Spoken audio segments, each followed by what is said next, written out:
This time I'll call the July 13th, 2017 meeting to order for Dixon County Commission. Please stand and join in the flag salute.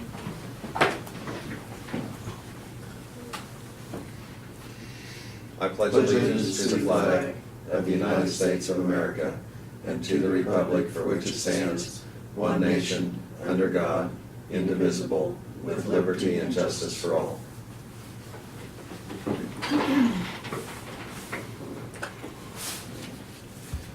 We have three additions to our meeting agenda. First, to consider the approval of a lien release. This is in Dixon County versus Hay. It's a civil case that we're aware of. The second one is to review and consider disaster application for property tax relief from Brianna Seymour. The third one is to review and consider the resolution to declare certain personal property taxes as uncollectible. And I would move that we approve the amended agenda. Second. We have the motion and the second for approval of the amended agenda. Any discussion or question? All in favor say aye. Aye. Opposed? Motion carries. The consent agenda includes the minutes of June 29th work session and the regular meeting. We did not have a meeting on July 6th. There is also a mail ballot election mailing permit. This is $910. Wire payments. This is utilities, $9,554.28. KDHE, $141,183.95. We have tax abatements of $5,074.08. Fund expenditures of fund expenditures of $1,266,135.64. Payroll, $264,668.90. And also wire payments to Capers, $38,019.53. I move we approve the consent agenda. Second. We have the motion and the second for approval of the consent agenda as presented. Any further discussion? Otherwise, all in favor say aye. Aye. Opposed? Motion carries. Craig, we'll start with you for commissioner comments. I have nothing. Okay. Laverne? Yes, the other night did attend the Friends of the 4-H picnic. Like I said, they always provide a very good meal for the people that support their programs.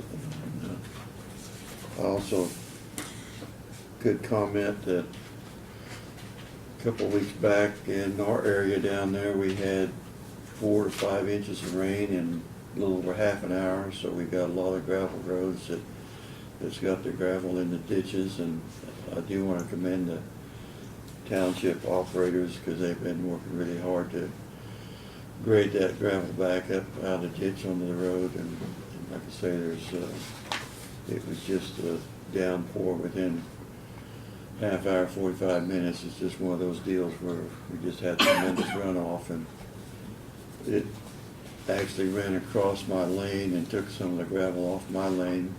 And I've been working, getting it out of the grass, and like I say, I've never seen it go over my lane because there's 2 big culverts there in my lane, but it couldn't handle the vast amount of water that was coming down the ditch. So it was just kind of a local area out there that got that downpour, but it's, like I say, I've never seen water run off as rapidly as that rain.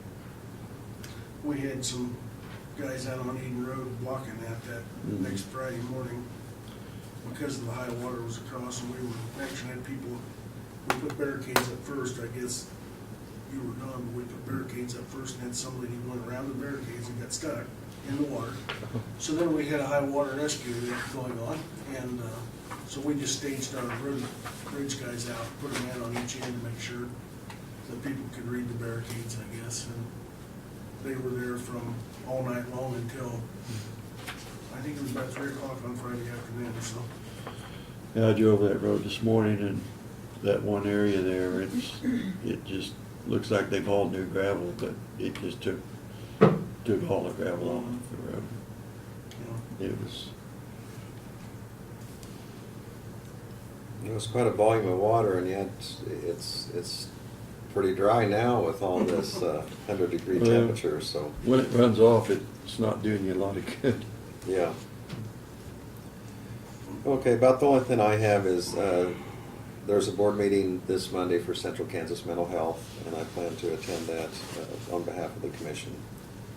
And we did have I also did attend, along with the other commissioners, the 4-H picnic, and it's a very nice event. It's held inside. They have activities for 4-Hers afterwards, or those that want to participate in a swim time, and then a lot of that food was brought in. It's kind of homemade, and I think I could have just filled my plate up with desserts. I mean, that was, but some of us, I kind of observed a few other people, and there's a stacking technique on the plate where you put one layer of food and then you level it off and start above that. So, but they did offer to have people go back for seconds too. But anyway, it was a great time. Earlier this morning, we just reviewed information having to do with our health care, and the insurance, as we anticipated, is going to be going up for Blue Cross Blue Shield and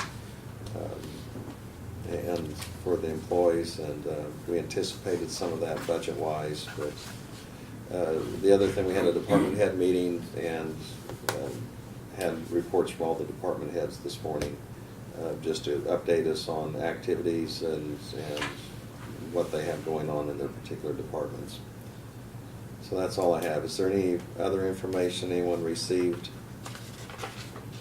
If there's any comments that need to be made as far as public comments, now would be the time to do so also, if it's on any item that is not on the agenda.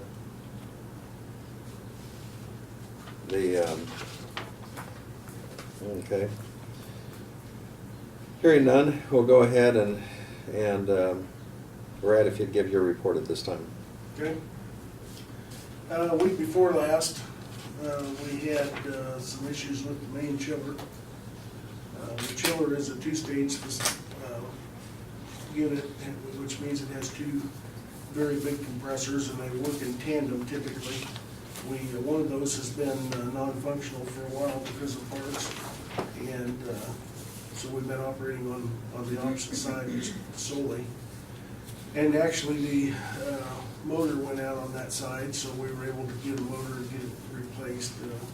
We were only down for a few hours. However, in looking at that, the service personnel said that to get the other one back up and running now, because we robbed the motor off the other side that has a bad compressor, to get that compressor fixed will be about $16,000.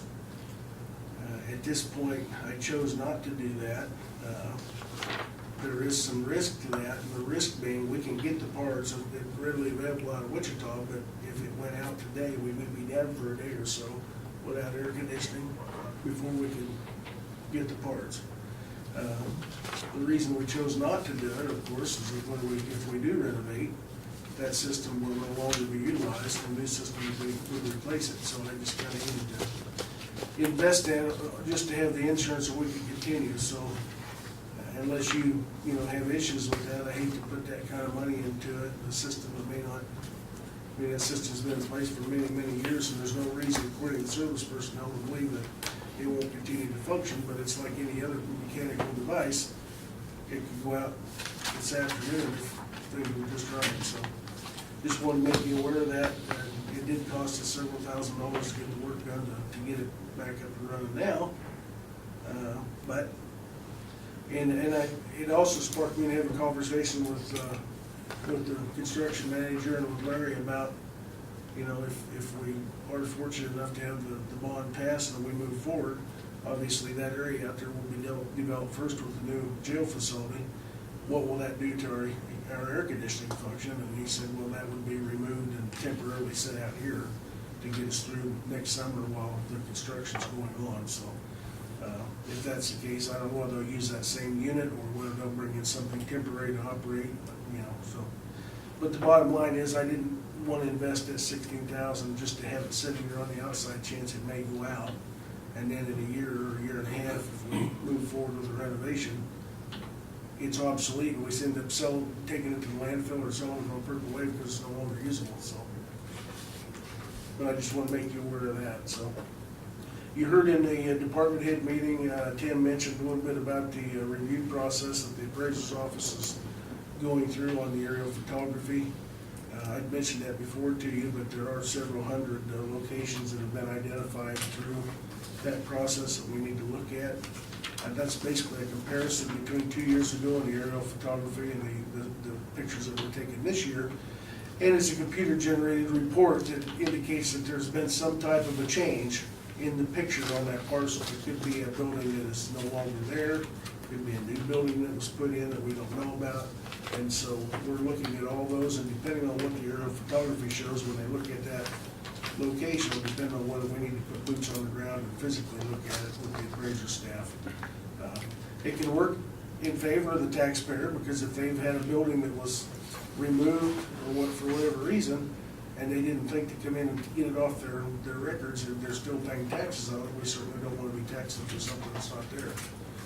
In the alternative, if they built something or added a building, or even in some cases added homes, and didn't bother getting a building permit, we don't know it's there, so they're not paying taxes on it. So that's the process that's going on now with the appraisals, as well as their regular maintenance functions. So last week we needed to get unleaded fuel, and we did that, and our low bid was Robson's at $1.72 per gallon. And then this year we needed diesel fuel, and the low bid was MKC at $1.80 a gallon. So we're back up and going on that. As John reported in the department head meeting, Hall Brothers are finishing the mastic seal project. I think they actually finished yesterday.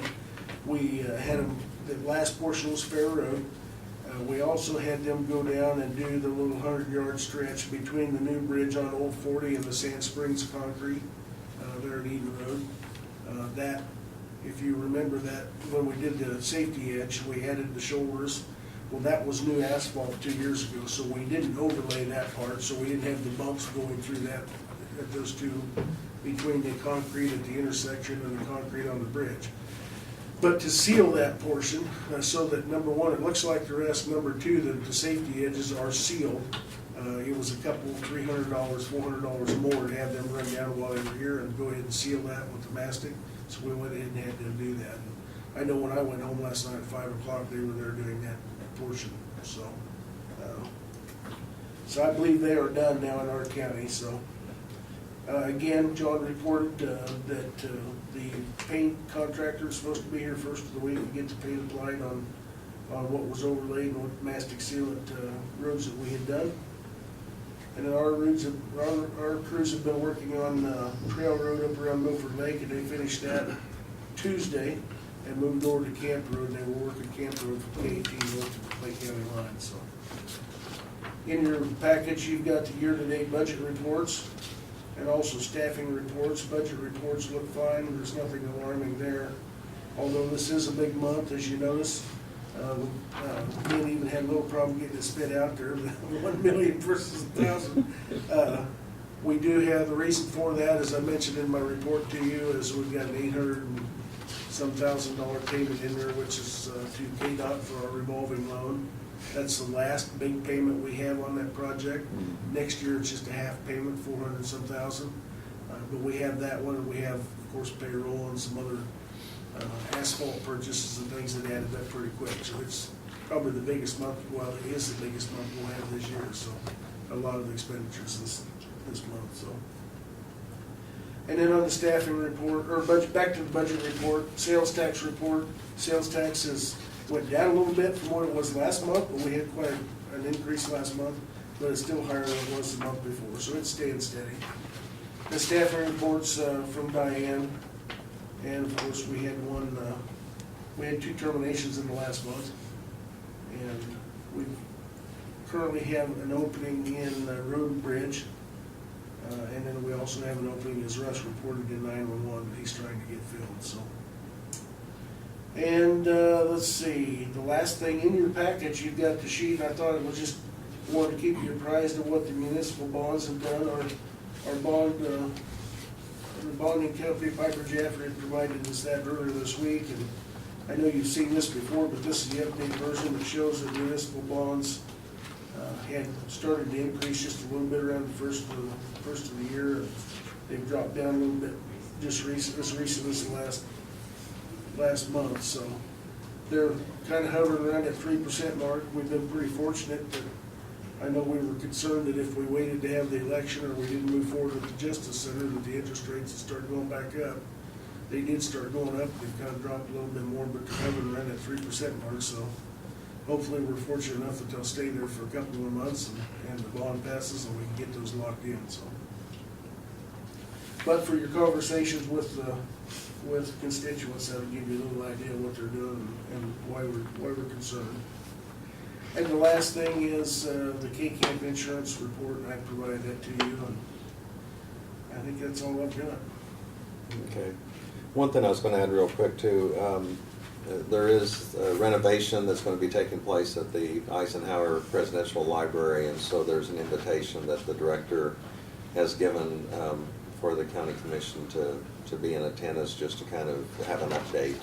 And I think Laverne probably is going to be there, and I plan to be there. So that's at 4 o'clock today. And they invited, I think, some other city officials and leaders throughout the area. So, Doug, do you have anything for us? I do. You may recall 2 weeks ago, we talked about the possibility of a lien release on a parcel of real estate that's in the process of being cleaned up. And I passed on the information to opposing counsel that the county would do that lien release upon payment of $2,500, that figure. And that is an agreed figure. So if that's something that you approve for that lien release, I'll make certain that the documents for the execution for the lien release are submitted. Okay. And we did add that to the agenda, so we can take that action today. Okay. Okay. I'll go to notices and communications. We have our newsletter from the North Central Regional Planning, and of course it has here listed Craig Chamberlain as one of the representatives on there on behalf of our board. And then is Janelle on there now? Yeah, she's in. Alternate. Oh, yeah. Oh, okay. Okay. Yeah. So that's why she's not listed. Yeah. Okay, but anyway, we have that for our review. We have a letter on county news that all of us receive. And then just a notice that Republic County Commissioner Marvin Bergstrom, that his wife had passed away over the weekend, and information on her service. And I'm not personally acquainted with them, but just saddened to hear that, obviously. Report from the clerk of the district court. And I believe that's probably, and a report from Leah on our total sales tax numbers, and I think those were presented last week. Is there any other additional notices or communications?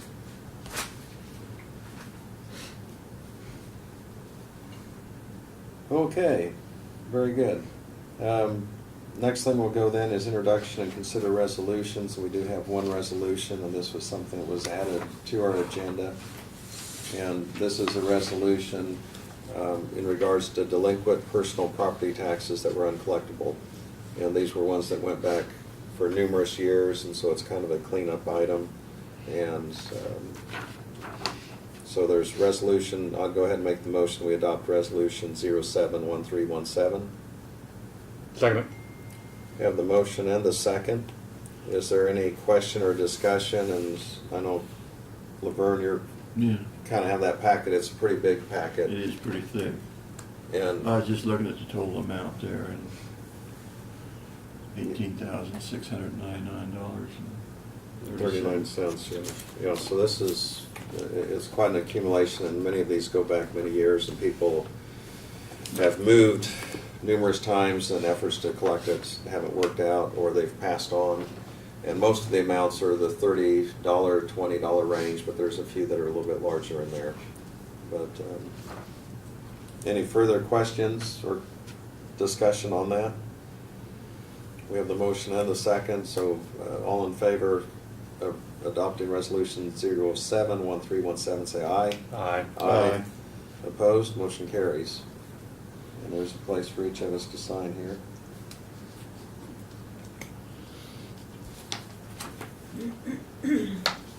Okay, on other business.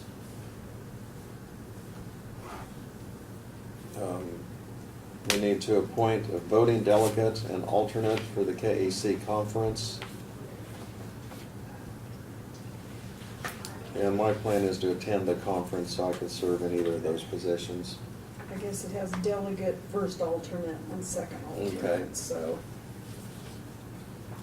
I move that Lynn is our delegate. Okay, and do you want to include the alternates in the motion? Or are you attending? No, I won't be attending. I guess I would be the other Over alternate. the alternate. First then. alternate, Okay, I think I was the second alternate last year, okay. Okay, so put that on there. and Brad is second so alternate. I'm the last resort, so. Okay. We might need you, Brad. Okay. Any further discussion? We have the second on the motion? Second? We don't wait now. We have the motion and the second. All in favor say aye. Aye. Aye. Opposed? Motion carries. And I'll let you fill this in. The other one we have is to consider a voting representative to the governing board, Kansas representative for the governing board of the National Association of Counties, and we are a member of the National Association of Counties. So Richard Malm is Jefferson County Commissioner and is the only one on the ballot. So is there a motion to cast the vote for Richard Malm? I so move. Okay. All second. Any further discussion? All in favor say aye. Aye. Aye. Opposed? Motion carries. Sure, I think you signed that, don't Yeah, you, clerk? yeah, that's a place for me to sign. Okay. The other two items were additions to the agenda, so we'll review and consider the disaster application for property tax relief from Brianna Seymour. Brad, can you fill us in on that a little bit? Yes, sir. This is as a result of an application made by Brenda Seymour. Her home at 610 Northwest 6th Street in Abilene was substantially damaged by fire on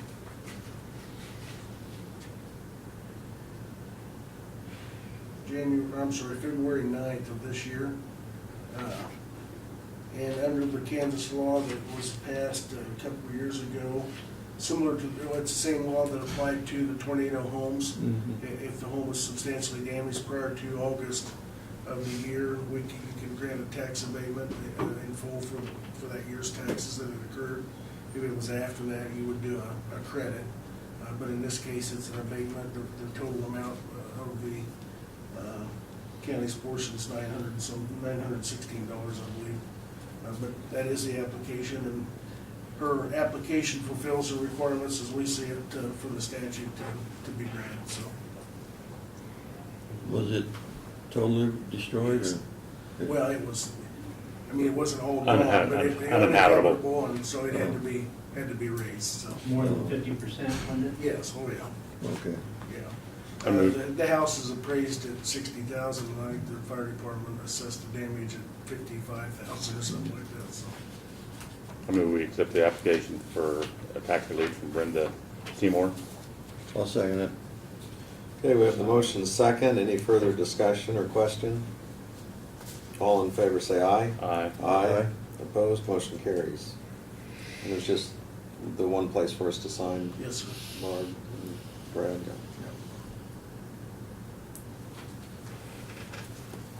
Okay, the last item, and it was an addition to the agenda, and that's the approval of the lien release in Dixon County versus the Hay civil case. And I know, Doug, you kind of covered that, but this is just kind of a next step to help expedite things and. That's correct. It's a chicken and egg process where it needs to be cleaned up. There was the contract was foreclosed, the original owner took the property back, there's a lien release. And so for the payment of $2,500, the county would release its lien upon that parcel of real estate. And then the county still has the ability as far as, would follow up to make sure the property is cleaned up, Correct. because that ultimately was our goal, just to have it Correct. taken care of in a timely way. That's right, there was a contract purchaser that was in the possession of the property at the time the county filed an action for the cleanup, and that was assessed against the real estate and against that individual who had an interest in the property. Since then, that interest has been foreclosed by the original property owner, and so I have no reason to believe that the property owner won't fulfill the obligation to clean it up. And if they didn't, then the county would be back in the same situation with a different owner, but it would be the original owner. I don't think that's going to be any issue. And in turn, the county proposed that here's the amount that it would take dollar-wise to have that lien released. They've agreed to pay that. Okay. Well, thank you for all your work on it, because I know You're it's, welcome. there was a little bit of issues to sort through and look for a resolution. So is there any further question, or we need a motion to grant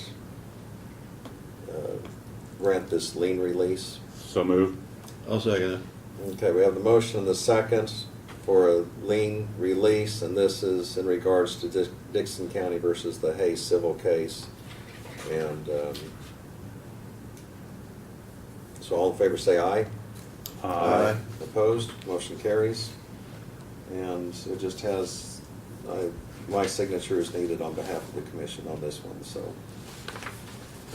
Any other items to come before the commission? We'll accept the motion for adjournment. So moved. We have a Second. motion and second. All in favor say aye. Aye. Opposed, motion carries. We're adjourned. I'm sorry.